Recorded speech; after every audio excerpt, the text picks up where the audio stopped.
Olá, alunos.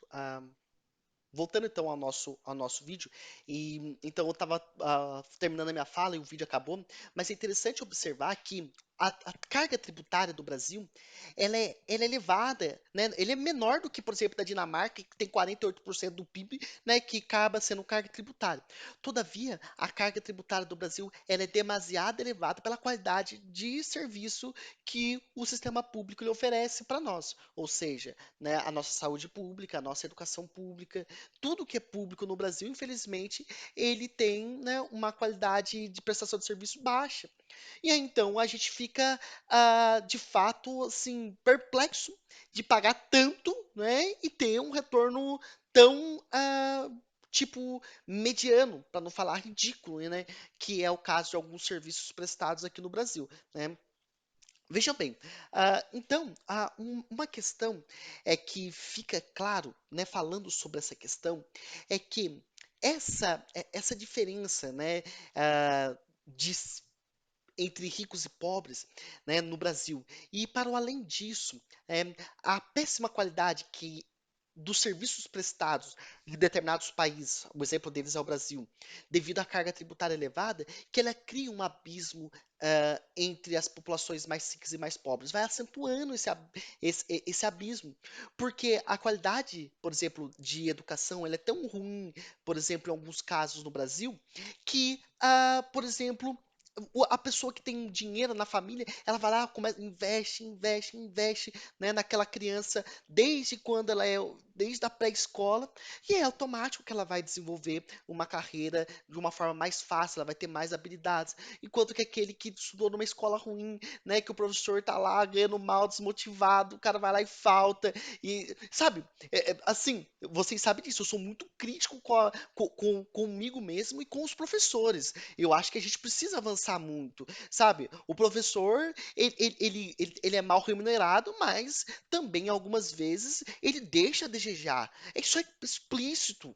Sabe, precisamos saber olhar para os nossos próprios defeitos. Mas independente disso, o professor vai lá, falta, e aí a educação é mais ou menos, né? Ele nunca passa um ano letivo, sendo que ele não tem um professor de matemática, um professor de química, de física, e isso acontece, essa é a realidade do ensino público no Brasil.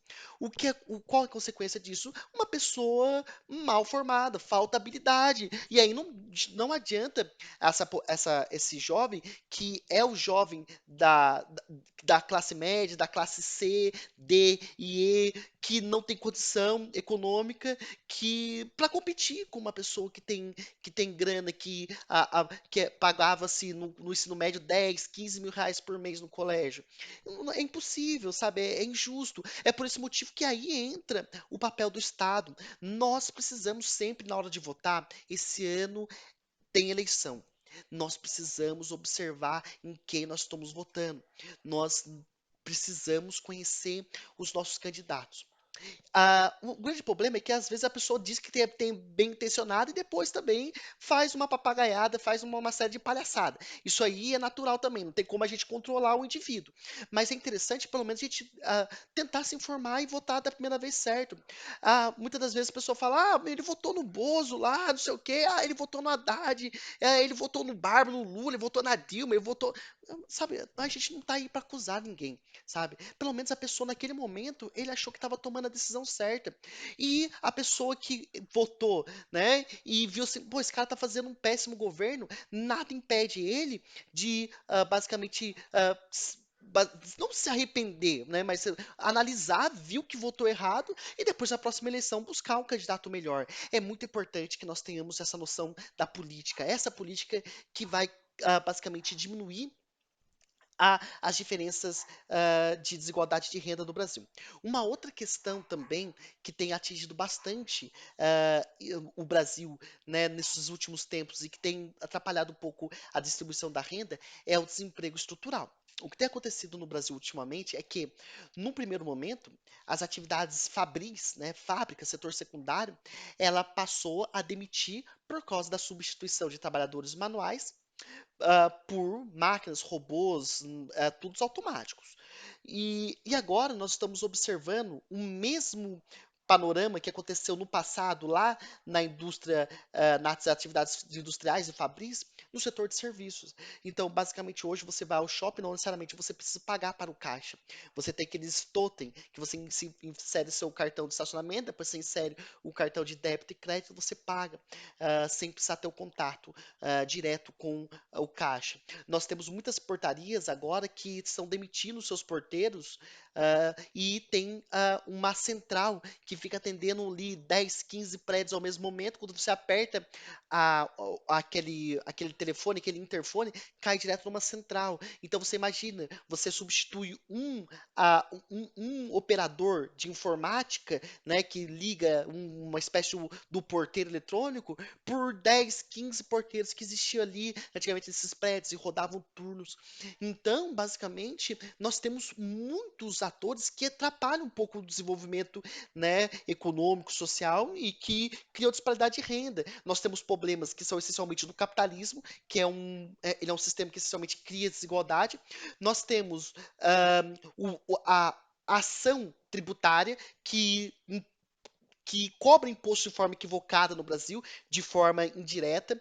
Nós temos o falho papel do Estado não criando uma política de educação, por exemplo, que consiga qualificar os indivíduos, né, e dessa forma diminuir, né, a diferença de renda entre mais ricos e mais pobres através da educação. E depois nós temos o desemprego agora que também atrapalha. Uma coisa é que é importante e que está aqui na página 134 e 135 para finalizar o módulo é que nós precisamos, desde o início da década de 1990, antes disso, o relatório Nosso Futuro Comum, né, que é o relatório Brundtland, que lança mão do chamado desenvolvimento sustentável, ele tem basicamente inserido, e a ONU tem inserido de uma forma muito sábia, questões não apenas de ordem econômica. Né? Vamos verificar o quanto o PIB está crescendo, ou ele está retraindo, ou ele está estagnado. Quando nós podemos dizer, olha, a crise aqui, em 2009, nós tivemos um recesso, de uma forma geral, nos países. Mas vai além disso, qual a relação com o meio ambiente, né? Qual a relação de qualidade de educação, qualidade de habitação, que também faz importância, que é muito importante no desenvolvimento econômico. Nós precisamos compreender o seguinte: existe uma diferença muito grande de crescimento econômico e de desenvolvimento econômico. Aqui o livro traz desenvolvimento social. Eu prefiro usar a palavra desenvolvimento econômico. Crescimento econômico é quando a economia começa a crescer, mas ela cresce concentrada. Então, basicamente, a pequenos grupos apenas têm um rendimento muito maior e a população, de uma forma geral, não cresce junto, não cresce na mesma proporção a renda, né, da população trabalhadora, se comparado com a população empreendedora. Então, tem essa disparidade. O nome disso chama-se crescimento econômico.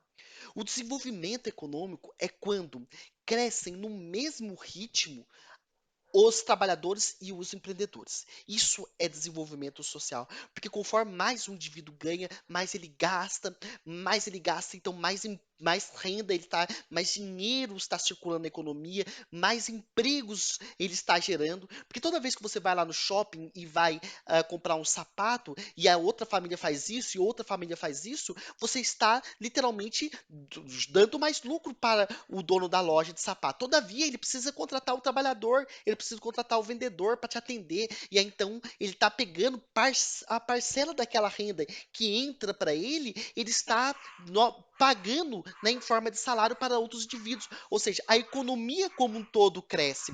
Isso é muito importante do ponto de vista econômico, do ponto de vista social. Nós precisamos ter isso em mente, que é muito importante mirarmos o desenvolvimento social, né? Então, uma das coisas que precisa ficar explícito quando nós falamos de desenvolvimento social, de desenvolvimento econômico, não é olhar o empreendedor, né, como sendo alguém explorador ou essencialmente explorador, mas a gente olhar o empreendedor, né, e sabermos desenvolver habilidades para também empreender e também fazer mais dinheiro do que um trabalhador faz. Nós precisamos ter em mente que o trabalho está mudando. Nós não podemos ter uma mentalidade do trabalhador, eu nasci para ser empregado do outro.